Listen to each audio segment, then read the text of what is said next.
Hello বন্ধুরা, আমি কাকিমার কিচেনে আজকে চলে এসেছি। দেখো, বানাবো সজনে ডাঁটা আর আলু দিয়ে পোস্ত বানাবো। ওই জন্য আমি সজনে ডাঁটাটা আলুটা একটু প্রেসারে সিদ্ধ করে নিয়েছি। আর এখানে নিয়ে নিয়েছি একটা গোটা পেঁয়াজ কাটা। কড়াইয়ে তেল দিয়ে দিয়েছি, তেল গরম হয়ে গেছে। আমি আজকে একটু অন্যভাবে পোস্তটা বানাবো। ভেজেও বানানো যায়, কিন্তু আমি আজকে সিদ্ধ করে নিয়েছি দিয়ে বানাবো। এইভাবেও বানিয়ে খেয়ে দেখো, টেস্টটা অন্যরকম হবে। একঘেয়ে খেয়ে খেয়ে যাদের আর ভালো লাগে না, এইভাবে বানিয়ে দেখো, নিশ্চয়ই ভালো লাগবে। এবার দেখো, পেঁয়াজটা ভালোভাবে ভাজা হয়ে গেছে।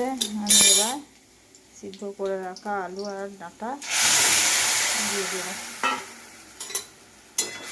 ভালো করে নাড়াচাড়া করে আমি এখানে বেটে রাখা পোস্তটা অ্যাড করে দিলাম। একটু ফুটে গেলেই এবার স্বাদ মতো লবণ দিয়ে দিলাম। একটু ফুটে গেলেই আমার পোস্ত পুরো রেডি। দেখো বন্ধুরা, আমার সজনে ডাঁটা আর আলুর পোস্ত পুরো রেডি। এবার আমি একটা পাত্রে ঢেলে নেব। দেখো, আমার সজনে ডাঁটা আর আলু পোস্ত হয়ে গেছে, পুরো রেডি। দেখতে দেখো যেমন সুন্দর হয়েছে, খেতেও খুব সুন্দর হবে। এভাবে বানিয়ে খেয়ে দেখো।